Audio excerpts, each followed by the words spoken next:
আবার চলে আসলাম বিয়ের দিনের ব্লগ নিয়ে। এটা হচ্ছে বিয়ের দিন সকালবেলা বাজনা বাজাচ্ছে, কিছুক্ষণ পর হচ্ছে অধিবাস দেওয়া হবে মামাকে, যার কারণে বাজনা আসার পর সবাই বলতেছিল যে একটু বাজান, তাহলে হচ্ছে বিয়ে বাড়ি লাগবে। তো এখানে হচ্ছে আমার সব দিদারা মাসিরা মিলে সবাই অনেক আনন্দ করতেছে, কথাবার্তা বলতেছে। আর অনেকে একটু অসুস্থ ছিল, কারণ প্রচন্ড পরিমাণে গরম, তোমরা জানো যে প্রচুর গরম ছিল। এই যে সবাই মিলে চলে আসছে হচ্ছে অধিবাসে হলুদ বাটার জন্য, মামাকে হলুদ দিয়ে স্নান করানো হবে। তো সবাই মিলে হলুদ বাটতেছে। আর এটা হচ্ছে মাসি, মানে আমার মামার বোন, তোমরা তো সবাই জানো। তো সবাই অনেক আনন্দ করতেছে। আর আমাদের তো হচ্ছে উঠান বাড়ি, যার কারণে হচ্ছে রোদের তাপটা অনেক বেশি পড়ে। আর যদি এত আনন্দের সাথে যদি রোদটা না থাকতো তাহলে আরো বেশি ভালো লাগতো। তো এই হচ্ছে মামাকে নিয়ে যাচ্ছে হলুদ মাখানোর জন্য। তারপর হচ্ছে আমরা জল ভরতে যাব। তারপর জল ভরে এসে ওই জল দিয়ে মামাকে স্নান করানো হবে। তারপর হচ্ছে বিয়ের জন্য বিয়ের সাজানো হবে। তারপর হচ্ছে আমরা চলে যাব বিয়ে বাড়িতে। তোমরা কন্টিনিউ ব্লগটা দেখতে থাকো যে আমরা কি কি আনন্দ করলাম।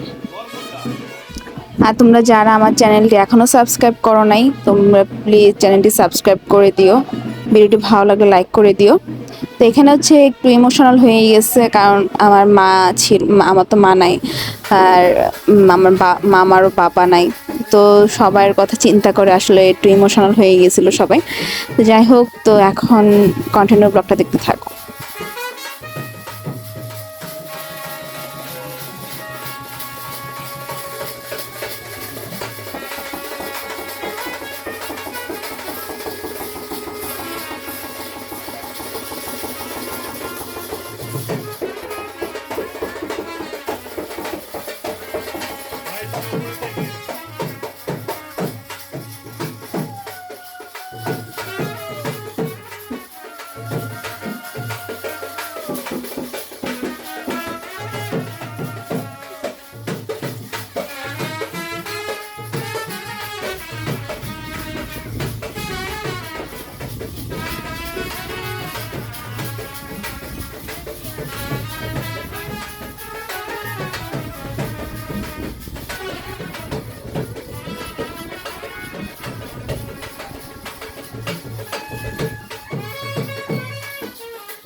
আপনার না থাকলে বিয়ে হইতো।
তো এগুলা করে আমরা সবাই দুপুরের খাবার খাচ্ছিলাম, কারণ অনেক বেশি খিদা পেয়ে গেছিল। আর আমার শরীরটা একটু ভালো ছিল না, যার কারণে তোমার দাদা বলতেছিল যে আমি তোমাকে খাইয়ে দিচ্ছি। আর ঘরে তো প্রচুর মানুষ, মানে বসে যে খাবো, মানে হাতে নিয়ে খেতে হবে, যার কারণে আমি যে প্লেট নিয়ে যে খাবো ওরকম এনার্জি ছিল না, যার কারণে তোমার দাদাই হচ্ছে আমাকে মানে খাইয়ে দিচ্ছিল। আর সবাই অনেক দুষ্টামি করতেছিল যে দেখো দেখো খাইয়ে দিচ্ছে। তো এখন হচ্ছে আমরা জল ভরার জন্য রেডি হয়ে গেছি, আমি শাড়িটা চেঞ্জ করে ফেলছিলাম। তো মানে চাচ্ছিলাম না চেঞ্জ করতে, কিন্তু সবাই বলতেছিল যে চেঞ্জ করো, তো করলাম। তারপর হচ্ছে এখন আমরা সবাই জল ভরতে যাব। আর এত পরিমাণে গরম, মানে সবার চেহারার কি অবস্থা, চেহারা দেখলেই বোঝা যাচ্ছে যে সবাই অনেক বেশি ক্লান্ত হয়ে গেছে এত গরমের কারণে। তো এই আর কি, তো তোমরা দেখতে থাকো যে আমরা জলের ঘাটে কি কি কি করি।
এমনি আমি হইব না নিয়ম করবে মহিলা বাইরে নাক না এখানে কাজ আছে, কাজের ঘরে পানি পড়ছে তারা আমি জানি আমি যারা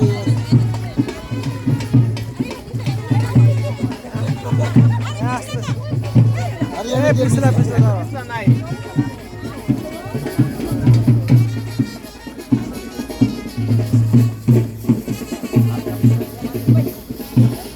ধরে নিয়ে যাবো।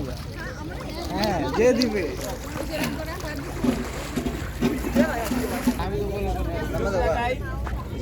সবাই ওইটা আসেন ওইটা আসেন ওইটা আসেন। মাপরে মনে মডেলিং করতেছে একটু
আমরা তো দেখতেই পারলাম বিয়ে বাড়িতে এসে ফটো সেশন করে টোরে এখন খেতে বসলাম। খাওয়া দাওয়া শেষ করে তারপর হচ্ছে বিয়ের অনুষ্ঠান শুরু হবে, তাই আমরা সবাই মিলে আগে খেয়ে নিচ্ছিলাম। আর এত পরিমাণে গরম লাগতেছিল, মানে বারবার কারেন্ট যাচ্ছে আসতেছে, মানে খুবই খারাপ অবস্থা। আর অতিরিক্ত গরমের কারণে হচ্ছে কারেন্টের প্রবলেমটাও অনেক বেশি দেখাচ্ছিল। তো যাই হোক, তো আমরা খেয়ে নিচ্ছি, খেয়ে দিয়ে তারপর আমরা সবাই মিলে বিয়েটা এনজয় করব। তাই আর হচ্ছে আমরা সবাই মিলে বসছিলাম, বাবা, সিথির হাজব্যান্ড, ছোট মা, তো সবাই মিলেই বসছিলাম। আর হচ্ছে আমার বোনগুলা অন্য একটা টেবিলে বসছিল, তো ওরা ওদের সাথে বসছে। আর ওরা হচ্ছে সবাই আমার দিদা হয়, তো দিদাদের একটা ক্লিপ নিয়ে নিলাম। তো খেয়ে দিয়ে এসে আমরা বসে অপেক্ষা করতেছি যে কখন বিয়েটা শুরু হবে। তো আমার ছোটদাও আসছে বিয়ের দিন, তার আগে ও আসে নাই। তো অনেক মজা করছে আমরা সবাই মিলে। তো এখন হচ্ছে বিয়ের জন্য মামাকে প্রিপেয়ার করতেছে, কিছুক্ষণ পর হচ্ছে কুঞ্জে উঠানো হবে। তো তোমরা ব্লগটা কন্টিনিউ দেখতে থাকো।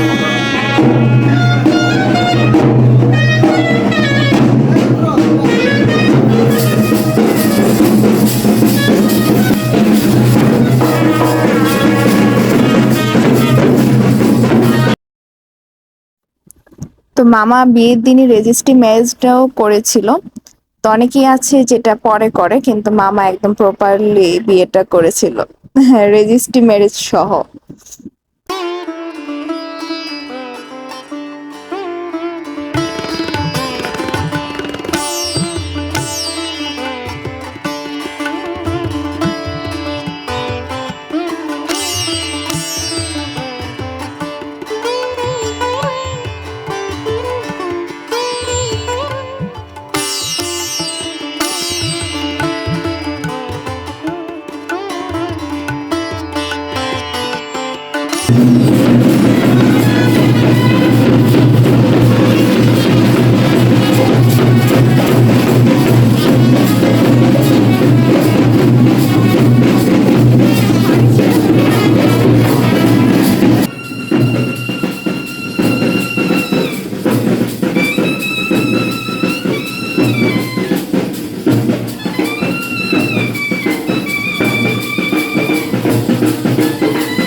তো আমরা প্রচুর নাচানাচি করছিলাম, মানে প্রচুর, যেটা আসলে ভিডিও ক্লিপ নেওয়া হয় নাই, কারণ সবাই আমরা আনন্দে ব্যস্ত।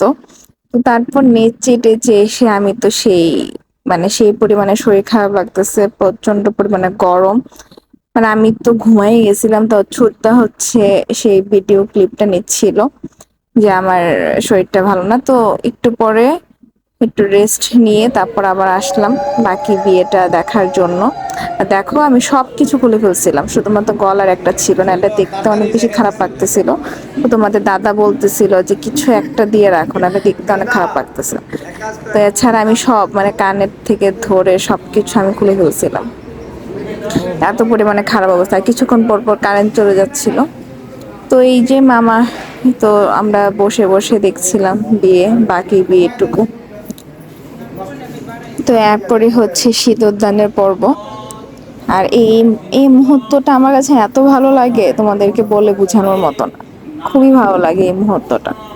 তো যাই হোক, তো তোমরা ভিডিওটা যারা প্লিজ সাবস্ক্রাইব করো নাই সাবস্ক্রাইব করে দিও, একটা ভিডিওতে লাইক করে দিও, আর কমেন্টস করো অনেক সুন্দর সুন্দর। যারা কমেন্টস করো তাদের কমেন্টসগুলো পড়তে আমার অনেক বেশি ভালো লাগে।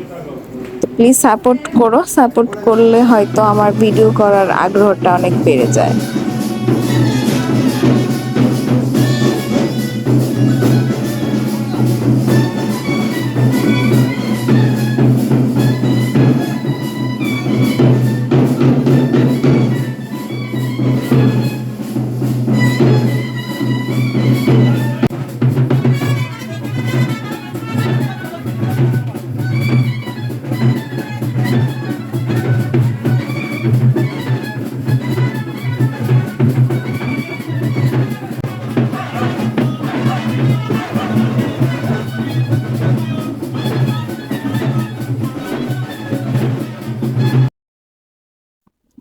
এই যে দেখো ওদের আংটি খেলার টাইম আবার কারেন্ট চলে গেছে, তো সবার ফোনের লাইট দিয়ে তাদের আংটি খেলাটা মানে সম্পূর্ণ করতেছিল। কারণ হচ্ছে জেনারেটর ছাড়তে অনেক বেশি লেট হচ্ছিল, যার কারণে তখন ওয়েট করা সম্ভব হচ্ছিল না। তো সবার সবার ফোনে লাইট জ্বালিয়ে এটা করতেছিল।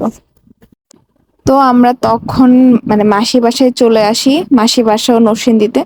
চলে এসে শাড়িটা চেঞ্জ করে আমরা আবার বরফের উদ্দেশ্যে রওনা দিয়ে দিই। তো বাদ বাকি কি হয়েছে, বাসায় গিয়ে আমরা কি করছি, সবকিছুর ক্লিপ তোমরা পরবর্তী ভিডিওতে পেয়ে যাবে, কারণ ব্লগটা অনেক বেশি বড় হয়ে যাচ্ছিল। তো পরবর্তী ভিডিওর জন্য তোমরা ওয়েট করো, খুব তাড়াতাড়ি আপলোড করা হবে। আর ভিডিওটি লাইক করে দিও, চ্যানেলটি প্লিজ সাবস্ক্রাইব করে দিও, তাহলে আমার অনেক বেশি ভালো লাগে। যারা আমার শুভাকাঙ্ক্ষী আছো তারা অবশ্যই আমার পাশে থাকবে, আমার বিশ্বাস। তো বাকিটুকু হচ্ছে নেক্সট ব্লগে তোমাদের সাথে আমি শেয়ার করব। তো সে পর্যন্ত ভালো থেকো, টাটা।